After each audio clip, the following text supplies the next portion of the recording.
ফুটবলের রাজা Lionel Messi কিংবা পেলে ম্যারাডোনা হলেও স্কিলের রাজা একজনই। কোনো তর্ক ছাড়াই তিনি রাজা। নিঃসন্দেহে সেই ব্যক্তিটি নেইমার জুনিয়র। বল পায়ে রাজত্ব কায়েম করা নেইমার আবারও আলোচনায় এসেছেন তার স্কিল শো করে। সান্তোসের হয়ে স্কিল শো করে আলোচনার কেন্দ্রবিন্দুতে পরিণত হয়েছেন নেইমার। সান্তোসের হয়ে মাঠে নেমে গোল পাওয়ার দিনে নেইমার অদ্ভুত এক স্কিল দেখিয়ে প্রতিপক্ষকে বোকা বানিয়ে বল নিয়ে ছুটে গেছেন নেইমার দ্য সান্তোস জুনিয়র। এমন নেইমারকে যেন ভক্তরা খুঁজছিল।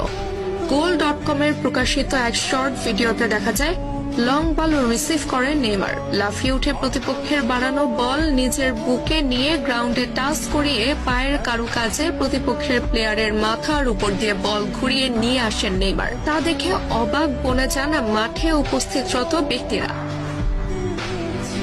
একজন ফুটবলার কতটা পারদর্শী